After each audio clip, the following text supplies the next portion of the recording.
నమస్తే దోస్తులు, అందరు ఎట్లున్నారు? మంచిగా ఉన్నారా? మంచిగా ఉంటే ముట్టిపాయగా నేను గుర్తే కదా మీ రాకేష్ బింగి కోరుట్ల. హాయ్ ఫ్రెండ్స్, నేను మీ మేఘన.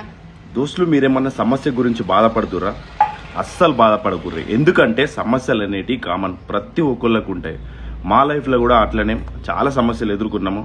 ఆర్థికంగా కానీ ఇంకా చాలా రకాలుగా మేము సమస్యలు ఎదుర్కొన్నాము. కానీ లాస్ట్కు మాకు ఒక గురువు గారి నెంబర్ దొరికింది.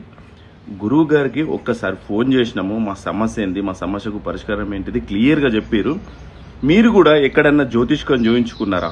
ఒకవేళ మీరు జ్యోతిష్కం చూయించుకుంటే మీకు అది అనుకున్నది కాక మీరు గిట్ట బాధపడుతుర్రా? అయితే అస్సలు బాధపడకుర్రి.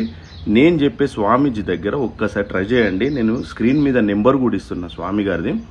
స్వామి గారికి జస్ట్ మీరు స్వామి గారి దగ్గర దాకా కూడా ఓన్ అవసరం లేదు. జస్ట్ ఒక ఫోన్ కాల్ చేస్తే చాలు, వాట్సాప్లో మీ పిక్ పంపితే చాలు. మీ సమస్య ఏంటిది, మీ సమస్యకు పరిష్కారం ఏంటిది క్లియర్గా చెప్తారు. మీరు ఎక్కడెక్కడో ట్రై చేసారు కావచ్చు, ఒక్కసారి ఈ గురువు గారి దగ్గర ట్రై చేసి చూడండి. ప్రేమ, పెళ్లి, విద్య, ఉద్యోగం, వ్యాపార సమస్యలు, కోర్టు సమస్యలు, సంతాన సమస్యలు, రాజకీయ సమస్యలు, ధనం నిలకడగా లేకపోవటం, భార్యాభర్తల మధ్య గొడవలు, ముఖ్యంగా స్త్రీ పురుషుల మధ్య ఎలాంటి సమస్యలు ఉన్నా కూడా గురువు గారు ఫోన్ కాల్ ద్వారానే పరిష్కారం చెప్తారు. ఏ ఒక్క సమస్య అనే కాదు, ప్రతి ఒక్క సమస్య ఏదైనా సరే నిర్మోహమాటంగా గురువు గారికి చెప్పండి. గురువు గారు 100% పరిష్కారం చెప్తారు.